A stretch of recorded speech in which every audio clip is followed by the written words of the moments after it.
Howdy, everybody. Welcome to episode 2 of 584 Vetoes, the podcast about tax and spend policies that bother us to no end. I'm Tom Church. I'm Danny Heil. Today, we're talking about the best public policy proposals from our next president, whether that's Vice President Harris or former President Donald Trump. First, though, Danny, how you doing after 4 games into the World Series? I'm all right, Thomas. Like so many others, I'm worried about what's coming. It's hard to read the news without thinking about all the worst case scenarios that might happen this next week. And, part of me just wonders if years from now we're still looking back in shock. But I'm trying to stay positive. It helps to remember 2020. We heard so many ominous predictions back then too. And then, things turned out okay. So, I think, you look back there, Dodgers won that series and they should win in 2024 too. So I'm hoping for the best. But how are you, Thomas? I'm well. I guess I'm on a baseball podcast, not public policy. That's okay.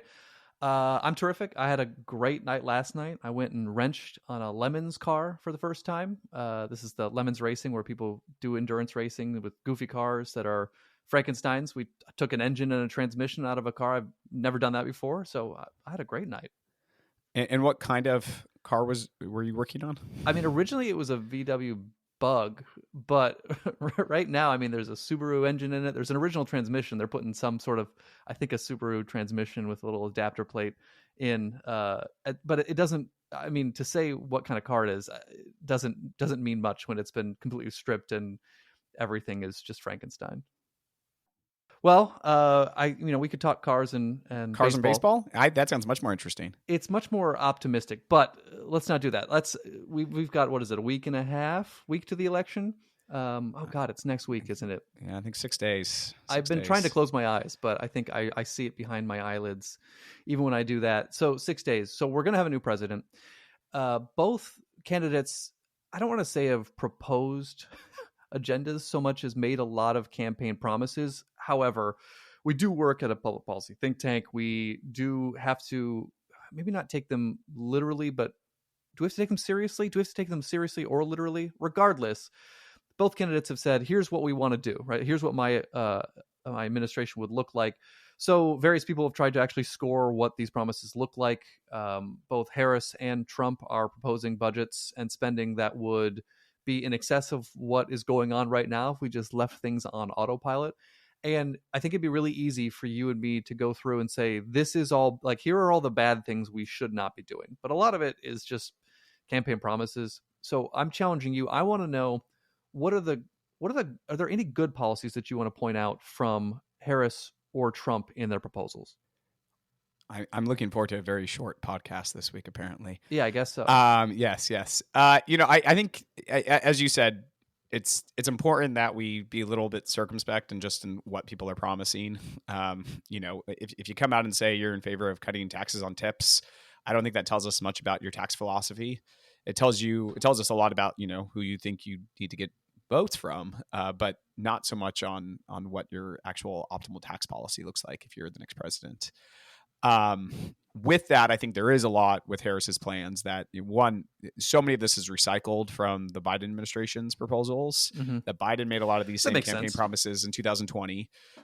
His first budget reflected a lot of these things. And, you can go through the list, right? Daycare subsidies, expanded child tax credits, free community college, expansions of the Affordable Care tax credits, EITC expansion for childless filers, paid family leave, the long-term care for seniors and Medicare, the list goes on. This is all in the Harris proposal. And this is all in the Harris proposal too. Yeah. So there, I think you read it and it's not just that it rhymes. It's the same policies, right? Yeah. And so one, it's really easy to score these things because the Biden administration actually had to score them when they were producing their budgets over the last 4 years. So they do make it easy for us to say, wow, this is going to cost a lot of money. And so, you pick through that and, we can go through as much as I would like to, as much as we're hoping to talk about the good public policy, like, the bad stuff are things that you and I have done research on in the past. And it will cost a lot. It's poorly targeted, meaning that we're going to give benefits up the income ladder to people that are well above, median income. And so pulling all of that aside and saying what's good about it, I think the one thing is the earned income tax credit for childless filers. This is something that, back before 2016, there were several presidential candidates pitching it on the on the right. Obama was supporting it. Paul Ryan was supporting it. And if you're not familiar, I mean, the earned income tax credit is all about trying to give a wage subsidy to encourage people to enter the workforce. And you go through the history of all sort of low income entitlement programs, and you see a record of discouraging workforce participation. And the EITC sort of stands alone as a program that says the only people who get this are ones who are working. It's targeted to low income individuals, and it improves incentives to get in the workforce. And when you look at the literature on sort of the effects of this, very clear it has a positive effect on work, particularly for people who are out of the workforce and are deciding to jump in, sort of what economists call the extensive margin of work. People jump in, and you don't see much downside to it. So it's a good idea for Harris to be supporting. It's something where I think, the Trump administration would probably support something similar to it. And one part of me, the part I dislike of the earned income tax credit is currently under its current system, it's a variable depending on how many kids you have and whether or not you're married or not. Right. And the marriage part kind of makes some sense in that if you don't have that marriage part, you end up creating a marriage penalty because you lose the subsidies above certain levels. And so if you don't have some extra benefits for married folks, that means if I'm earning $30,000 and my wife is earning $30,000, we both get the EITC, and then, but if we're single, but if we're married, we're not going to get anything. And it's not 30,000; it'd be less than that. So there's merits to that. But as far as linking it to like the number of kids you have and things like that, we want more people to work. EITC has been shown to be successful, so it makes a lot of sense. All right. All right. Here's mine. I went through Harris's policy, same as you. I mean, yes, EITC. You're right on that one. I don't love this example, this idea. I'm just trying to come up with something that I think, all right, fine.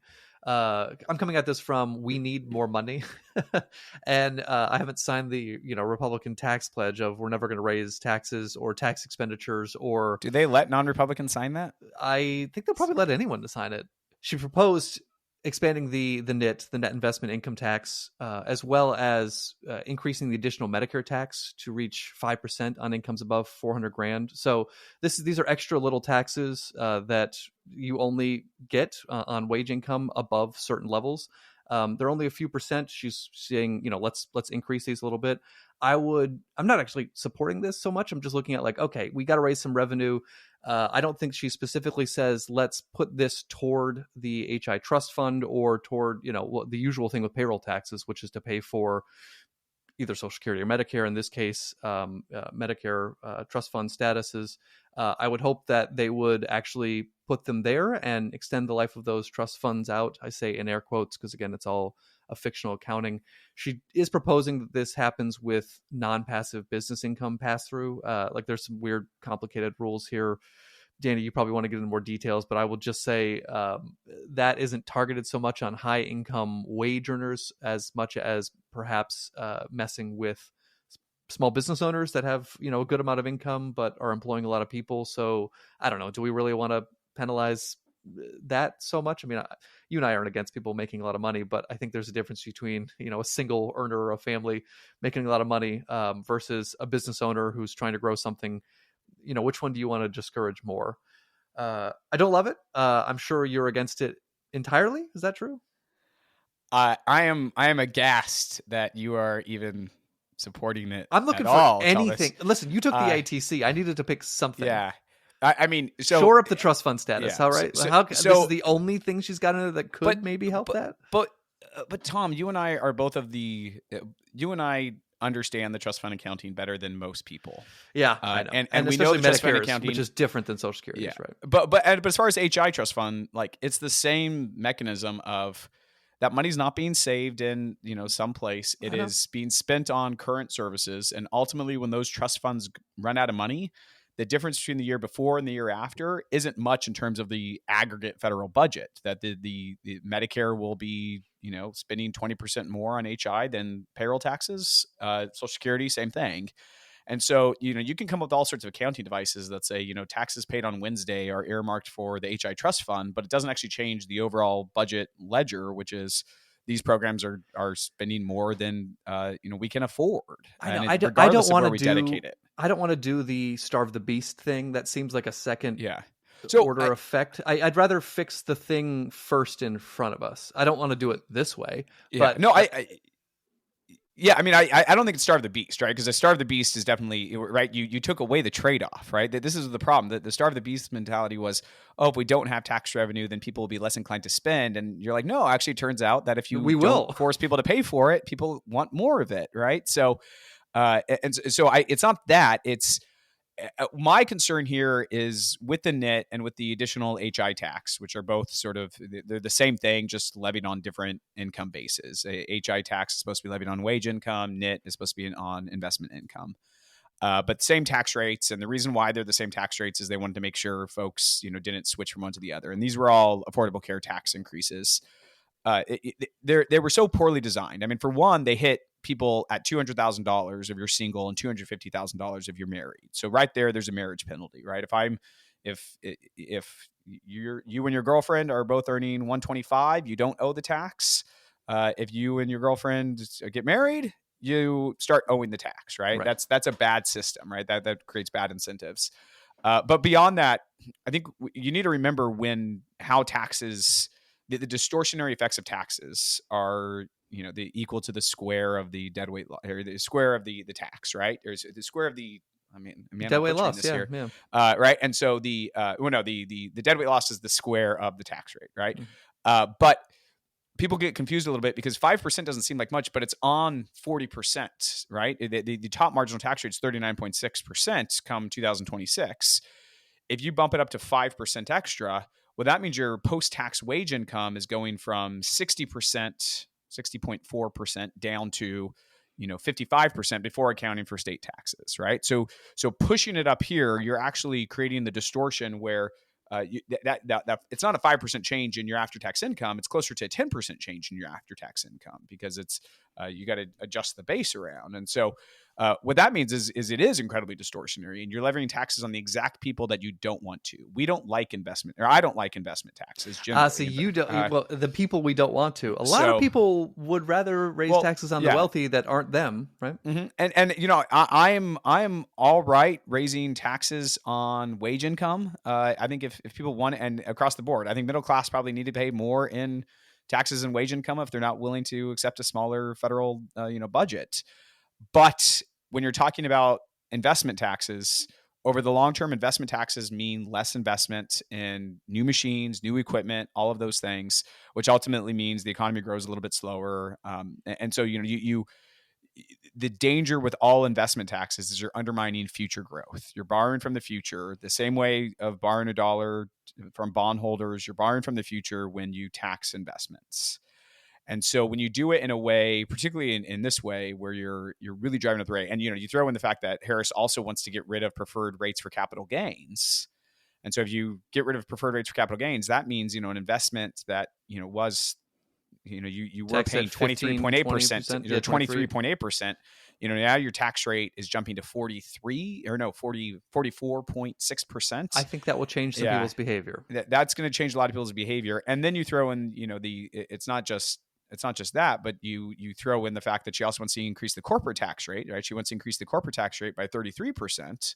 And so if I own stock in a company, well, my taxes for the corporation's taxes just went up by 33%. And then my taxes on the capital gains from that equity are doubling, right? So that's a huge tax increase on capital owners. And ultimately, some of that is borne by workers in the form of lower wages, perhaps. And so maybe the capital owners aren't paying the full amount of the tax, but huge economic distortions that can be created by all these things. And again, I don't think she thinks she's going to get all this. I think it's definitely more of an indication of where she wants to go.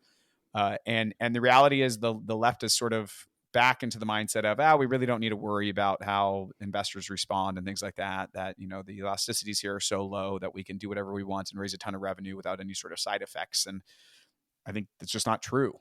I think most people aren't thinking about elasticities. Hopefully their economists are. All right, you've convinced me, Daniel. Not that it was that hard. I mean, this is a hard assignment. This is also supposed to be the stuff that's positive. We're going through the list of negatives. Forget it. Let's turn to the Trump campaign. The Trump campaign promises. There's a lot here. Taxes on tips. Is that your favorite one?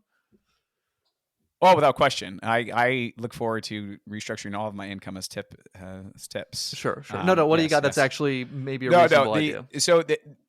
The one that I like the most is reconsidering the Inflation Reduction's energy tax credits, and essentially repealing a lot of them, or at least suspending them going forward. And Inflation Reduction Act included something like what CBO thought would be $400 billion in tax credits for different energy savings programs, things like that. Electric cars, all of those things.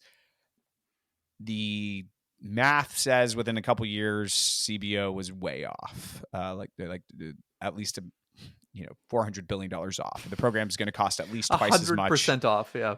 Yeah. It's going to cost twice as much as expected, and maybe even more so. The number I pulled up was a pretty old number from the Committee for Responsible Federal Budget. And they were even like, it could be even more than this. And there were no sort of caps on how much these credits could be claimed by and large. See, this is how it happened. It had to have been, right? Yeah, I mean, I think you create this huge new program, and CBO, and it's not CBO's fault, right? They're looking way out of sample. They do not have a sense of what these programs are going to look like, because nothing had been done like that before. And so, the Inflation Reduction Act was all about how, we're going to be deficit neutral here. We're going to have all these offsets, and the energy tax credits by themselves have made it a rather expensive piece of legislation. So regardless of whether or not you view these tax credits as worthwhile, I don't. I think government picking winners and losers is almost always a bad idea. And you can see this, not to turn this back into a car blog, but the last year and a half have not been kind to companies who have really invested heavily in electric cars. They've been really good to people who have invested in hybrid technology. And if you go talk to the CEO of Toyota, they're big believers in the sense that that hybrid makes way more sense for folks. But the energy tax credits were by and large geared towards, nope, you're going to buy electric cars. That's what the money's going to go to. So, to some extent, these are just bad ideas. But regardless of whether or not you think it's a bad idea, what Congress passed wasn't $800 billion in tax credits. It was $400 billion in tax credits. That's what they thought they were passing. And the fact it didn't turn out that way suggests that, lawmakers need to go back and reconsider these things. Right. Beyond that, what is yours before I extend to other things? That's what I picked too, Daniel. I don't love the tariff idea. I don't think that we will replace the income tax with a tariff. I think we'd probably just end up with both. So I was going to go into this as well. Here, let me give some quick numbers here. So we talked about and Harris's plan, the expanding the earned income tax credit. This is scored along with the child tax credit. Over 10 years, we're talking about over $1 trillion. I think that's mostly child tax credit, not EITC. What would you say over 10 years? You think it'd be more like... it's almost all child tax credit. And the math gets hard. $400 billion, the math is hard there a little bit, because they're within the Tax Cuts and Jobs Act, there's the personal exemption. Mm-hmm. The personal exemption was eliminated. And so you used to be able to get a $4,000 tax deduction for each kid you had.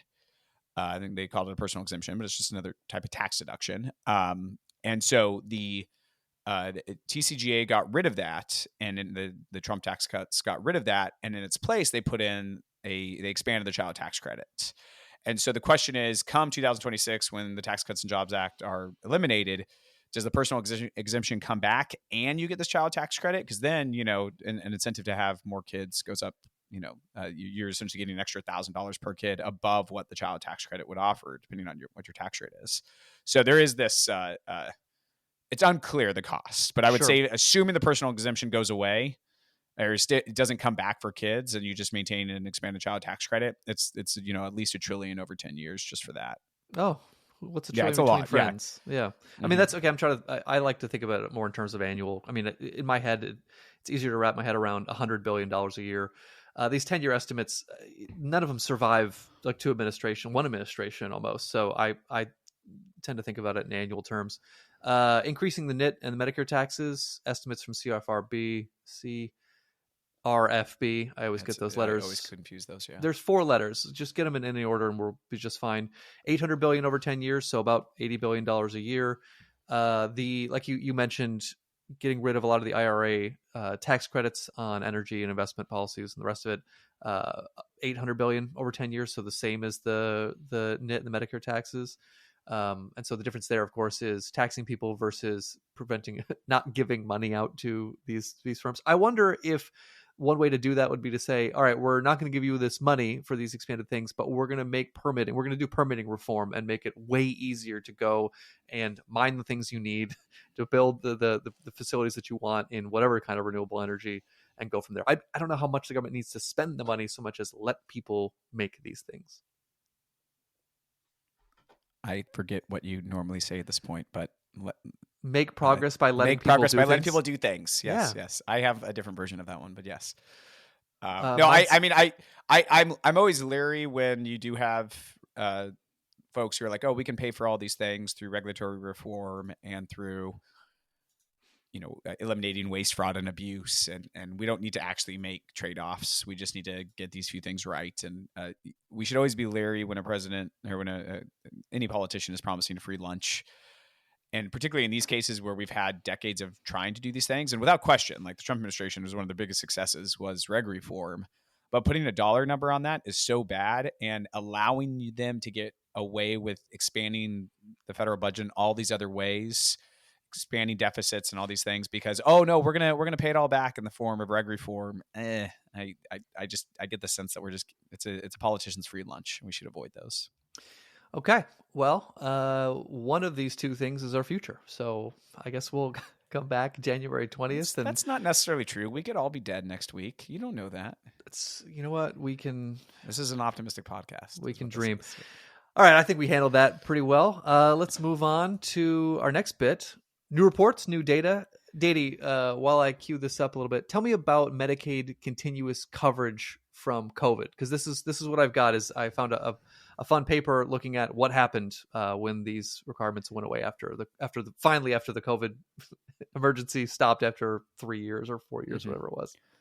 Yeah. So early on in COVID, states got a big increase in how much the federal government was going to pay them to enroll folks in Medicaid. And it came with a condition that essentially said you can't kick anyone off the program. And even if they're not eligible anymore, they get to stay on. And so this was, the depths of COVID. Oh, we want to make sure everyone has access to care. And so it kept being extended time and time again until 2023, when finally they said, well, let's unwind this. States, beginning this next year, would you mind taking a look at whether or not these folks actually meet the statutory qualifications to be on Medicaid? And there were these dire reports of, we're going to lose so many people are going to lose their Medicaid coverage, and the huge cost to society. I mean, like literally tens of millions, right? Yeah, potentially, right? Because I mean, So what did the report say, Thomas? The report, fascinating stuff. So I'm with you. If 2 years ago, when people were saying, okay, when are we going to start dropping these requirements? By the way, the Medicaid rolls went from, I don't know, what was it, 65, 70 million up to 90 million. I mean, Medicaid became the most subscribed program and enrollment in the U.S. government. I would have actually predicted that we would have just expanded the eligibility a bit, or really loosened the requirements or reporting and kept it around that much. Turns out, no. We're doing this. We are doing redetermination. So this report, Health Affairs, I'm happy to link it in the show notes, started to look at the beginning of the unwinding. And the first 3 months of unwinding, number of self-reported people on Medicaid drops by 2 million. A smaller, statistically insignificant decline in overall coverage of just under 500,000 people. And I'll quote for you, it appears that for many people, the availability of employer-sponsored insurance and other private coverage offset Medicaid coverage loss. These results suggest that the resumption of redeterminations, in other words, checking to see if people are actually eligible, has had less impact on uninsurance than was initially feared. So this is, I was pleasantly surprised here in terms of saying out loud the feared part of, okay, we're going to kick all these people off of insurance again. Again, this is Medicaid. This is low income people. Everything is terrible. I'm happy to kind of see this. No, people, especially when they aren't eligible, meaning they make more money than 100, 135% of poverty, wherever the line is in various states, or even a little bit less in a few that haven't expanded. No, they go out and find insurance options basically by working. Yeah, I mean, I think it's important to realize that we have really bad statistics on. Yeah, give me that. There was 2 million self-reported, and then there was overall coverage, different numbers. Yeah, and so I think this is so much of what we drive when we hear about like poverty numbers or uninsurance rates, all these things, they're all driven by national surveys that are typically ran by the Census Department. Yep. And there's a number of ones out there. Tom and I have spent a lot of time digging into different ones. Current population survey is probably our favorite. I'm spending a lot more time in the American Community Survey, which is a much larger sample. Something like 1% of the population get polled by that every year. And when you look at those, the number of people on Medicaid are way less than you see in administrative data. Like significantly less. Because they say that they're on Medicaid. They don't. Yeah, a bunch of people apparently don't know they're on Medicaid in these surveys. They're reporting no Medicaid eligibility, and yet when you look at the administrative numbers, you see that there are millions of extra people that states are saying are on Medicaid. So I think it's and two states things. are paying for it at that point too, right? I mean, if they've got an MCO, they are literally. Yeah, well, yeah. I mean, states. Well, it depends, right? If you're a state and you enroll a bunch of adults that don't have children under the Affordable Care Act, right? You get 90% of the payments are coming from the federal government, right? Yeah. So you can actually pretty quickly do the math and be like, oh, states might have an incentive to boost their rolls there among people who might not even know they have Medicaid. And some of this is just because every state has a different name for Medicaid, right? In California, California has the worst name for their Medicaid program. If you do research on Medicaid, try searching for any data on Medi-Cal, which is the state's Medicaid program. Yes, medical. Yeah, exactly. And there's not even a hyphen in there. Like it's it's so hard to do any of that because you're literally just searching for medical data. But every state has a different name for their Medicaid program. So really hard for some people just really don't know that they're getting Medicaid. So there's that element to it, and then so when you look in with the American Community Survey that I'm currently working through right now, California, their Medicaid undercount, the number of people, the underreporting of Medicaid was something like 40% in 2022. So 40%. So the state's administrative data from the state said there were 40% more people on Medicaid than the number of people in the ACS said they were on Medicaid in California. So huge underreporting. So all with a grain of salt, these reporting data just don't matter that much. And actually that's a big problem with when we talk about the uninsurance rate and things like that. People try to do all these advanced numbers on like, okay, what is the true uninsurance rate? But it's so hard to actually answer those questions because people either don't know or, they lied. They just don't have an incentive to answer truthfully on these surveys. But I mean, ultimately, I'm not surprised at all that you actually see a relatively small drop in the people reporting it, in part because some of these folks, they were eligible for Medicaid, but they might not have been using the services for a long time, so they had no idea they were still eligible for it. So it's not something where they weren't reporting it before, they're not going to report it after. Some of this could be states really did have a big incentive to keep the rolls the states had no reason not to keep a lot of these people on the rolls for those time periods, right? So they were told, the federal government told them they weren't allowed to, but they also had this incentive to actually like boost the numbers because their FMAPs, the amount the federal government was paying was so high, particularly for able-bodied adults without dependents. So you end up with this weird incentives of states wanting to keep the rolls really large and even MCOs. So in the Medicaid program, most states contract out their Medicaid services with private insurance companies who get a fixed payment for each Medicaid recipient they have. It's like securitizing your debt with a bank. They sell it off to someone. They don't hold it. Yeah. Well, I mean, and we generally like this is Medicare Advantage to some extent, and other ones, right, where we think insurance companies bidding on it. There's a competitive process that you got to bid on the how much you're going to accept from the government, the capitated payments amount. So in an ideal world, these should work well in the short term when you don't have a whole lot of competition among MCOs. I can imagine MCOs were very excited to try to like convince a bunch of able-bodied adults to jump on the program that they didn't really know they were on, so they probably weren't going to use too many services. So I could see it totally being possible that these folks never used many Medicaid services. It was great for the MCOs. It was probably good for the states. Really bad for the federal budget, though. So yeah, not terribly surprised though that we're not seeing much change. You go to like the Oregon Medicaid experiment, right? This was back in 2010, 11, sometime around there. They ended up with this perfect experiment on what were the effects of having Medicaid. And a bunch of people tried to apply for these expanded Medicaid grants in Oregon, and it turned out they didn't have enough slots, and so they just randomly they did a lottery to assign the positions, which made it like a perfect natural experiment. You could look at the health effects of with each tens group. of thousands of people on each tens side. of thousands. And what you discovered is like you couldn't actually observe any real health differences. You observe some like psychological improvements to folks that were assigned it.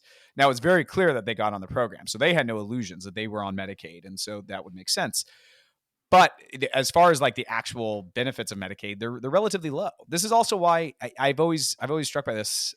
This is getting weedy, which is saying something. You can't really find much disincentives to work within the Medicaid program. There isn't that much research out there, but when you look over time, you don't actually see people like really trying to reduce their income to maintain Medicaid eligibility. Now, I'm sure on the margins, this seems like heresy, Daniel. Come on. Yeah, no, but it makes perfect sense if people don't value Medicaid that much, right? If I don't care about Medicaid that much, then sure, I'm not going to respond I'll lose to it. Yeah, I'll lose it, and then if I lose my job, I'll be back on Medicaid, right? So right there isn't the disincentives in the Medicaid program, or the lack of real behavioral responses to on the wage disincentives. Like it certainly seems like people just don't care about their Medicaid as much as policymakers think they do. Yeah, fair. Your point about under-reporting, under-counting, or people not knowing reminds me of one of my favorite CBO annual reports, the report on, federal subsidies for healthcare, health insurance in the United States. For people under 65. For people under, 19 to, or 17, whatever it is, 18 to 64. And they always... It includes kids. They include kids? Just under 65. So it does. Yeah. Well, anyway, one of my favorite things they've started doing in the last few years is looking at the people who are uninsured and then breaking down who these people are. And there's always like 6 to 8 million of they're covered by Medicaid. They just don't think that they are. Yeah. So that's there. And I mean, this is in line with getting the statistics right is really, really important. People cite a statistic and then I immediately want to go, how is that measured? I don't want to, undermine institutions and official numbers, but man, how you ask these questions and how you determine what counts as income and what counts as eligible matters a lot. Yeah, well, without question. And I do think it should also make us think twice about just when we talk about what insurance actually means, right? Whenever we do any healthcare proposal, we look and think, how many people are going to be insured or uninsured from this? And then you have to ask yourself, well, like, what's the value of that insurance? That we don't actually care if people have health insurance. What we care about if they have access to health care. Mm-hmm. And that's a big distinction. And when we're focused on these insurance numbers, which are, based on self-reporting on national surveys with huge underreporting problems, you begin to realize, we're measuring the wrong thing here. I wonder if one way to get at this, and I haven't seen anyone do this and I can't think of any data sets, is to try and estimate, it's hard, the disparity between the resources spent on you and how much you value it, right? If I spend $8,000 on a Medicaid person or $6,000 from the government, and we can kind of determine they might only value it at $1,000 a year, that's not great. That seems to me that we've got a huge disconnect right there. It sounds like a great opportunity for a contingent valuation survey. Let's not get into that. All right, I'm moving on, Daniel. Anything else here? No, I think we beat that to death. All right, good. I like it. All right, Danny, I'm coming up with new segment names every day. This one's called I Read a Thing, and I liked it, and I want to run it by you. So Noah Smith piece, he went to a conference for, the Roots for Progress, and there's this line he brought in there. We've run this number a lot with John Cochran and a couple other people in terms of what long-term growth does and why it's so important. And I wanted to bring it up because everyone has different priorities. One of my huge priorities is economic growth, and I struggle sometimes to convince people of why I want to put that in front of other priorities. So let me get you this. Global GDP, 1820. It's grown since 1820, almost 7%, 2.7%. If it had grown 1 percentage point less, which is a large percent difference, but 1 percentage point less from 1820 right now, the world would be 37% as rich, a third as rich as it is right now. So a 1 percentage point difference in growth, in global growth for 200 years is we're 66% poorer than we are right now. And the point here is that anything you can do to increase long run growth, you should do. I mean, not at the expense of everything else, but at the expense of a lot more things than you would think. It's a really, really good thing for humanity, but also for us here in the United States and us as youngish people who get to live another maybe 40, 50 years, that growing another 0.5 percentage points, I mean, growing at 1 percentage point is insane, but growing another 0.5 percentage points will mean our lives in a few decades will be enormously better off than they are right now. Anything to add? I'm the contrarian in me wants to Anything to fight about? Push back on the idea that we should do whatever it takes to increase long not growth, whatever right? It takes, but I want to. That means I that think, if you can find some policy that will increase long-term growth, you should do it. Is the quote? Yeah, Reputation. and I'm hedging that a little bit because Yeah. again, I understand there are other priorities and trade-offs, but I think that too many people don't move this high enough up in their priority list. I want people to push it up a little bit more than they think. As someone who worked for a presidential campaign that was all about 4% economic growth, I'm sympathetic. I do think we right now, particularly on the left, there's a whole lot of different literature out there on all these different ways that they think they can increase growth, and it's everything from we need to invest more in children's education. We need to, clean the air because there's an immense amount of evidence that, bad air quality leads to lower health outcomes and lower incomes in the future. There's a whole host of things. And so they add all these things up and they say, if we just spend another 5% of GDP on all these great transfer programs, we can, increase, we can pay, all these things pay for themselves over the long run. And again, I go back to, this is the politician's free lunch, right? That when the rubber meets the road, there are trade-offs to policymaking. And saying that you can do all these things for free because there's no downsides, because ultimately we can just growth is going to be so incredible.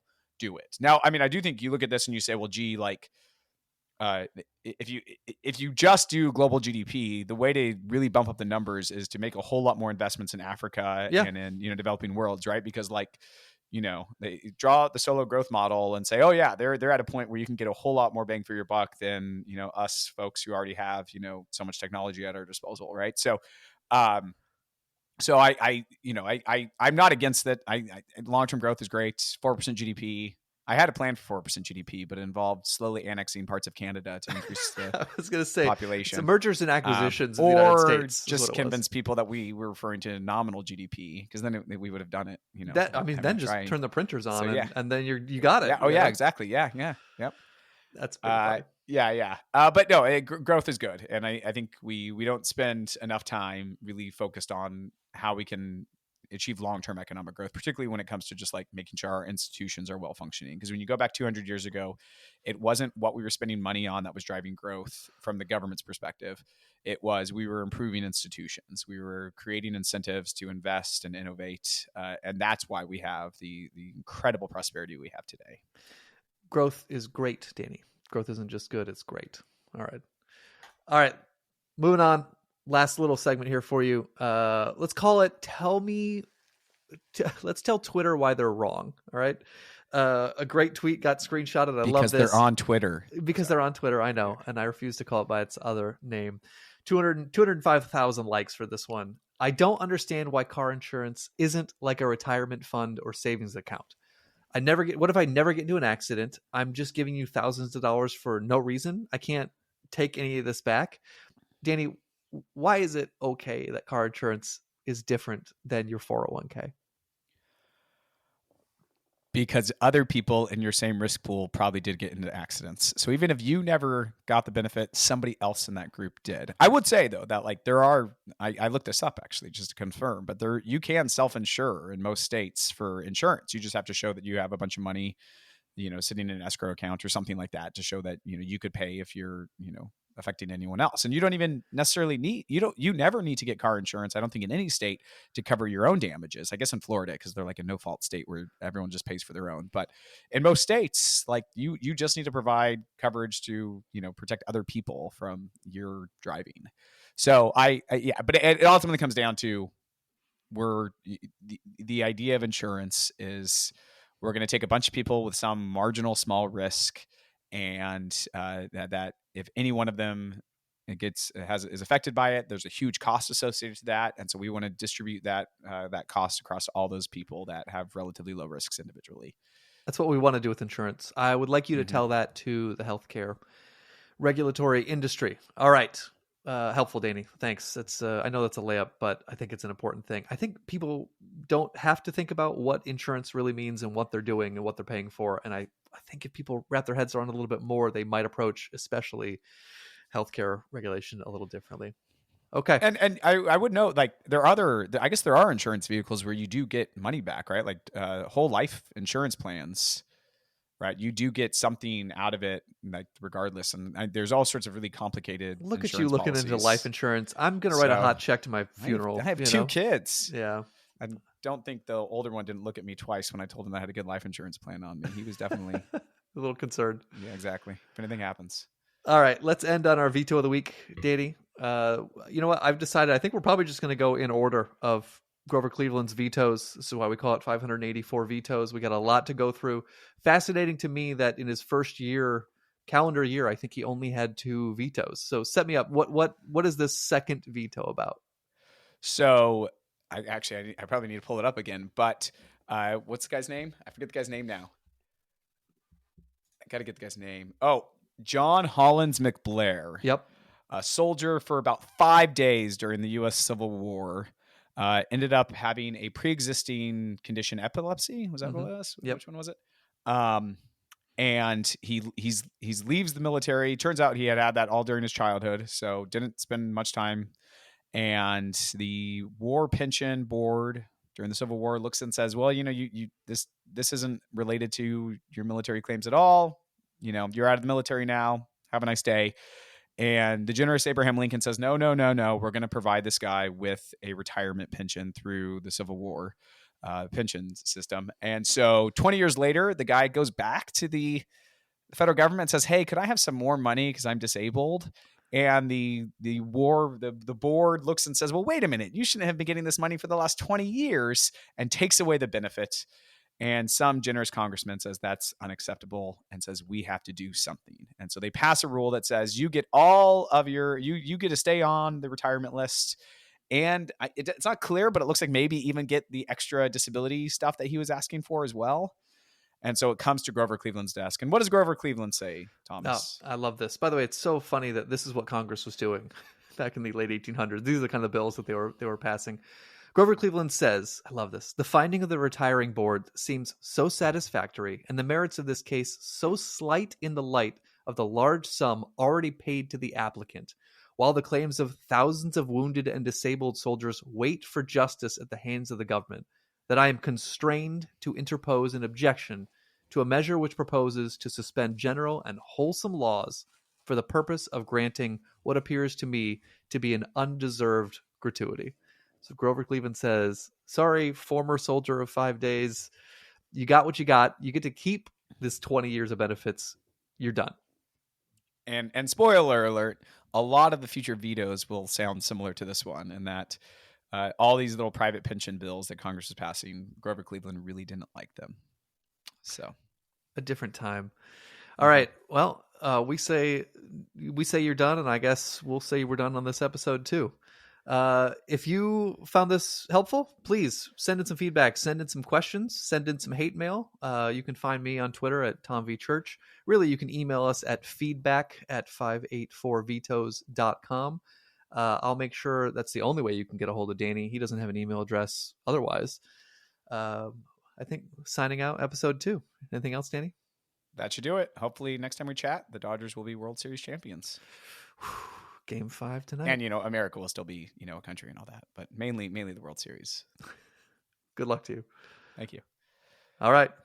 See you next time. Bye. The views and opinions expressed on 584 Vetoes are those of the authors at a particular moment in time and do not necessarily represent the views or opinions of their employers or their future selves.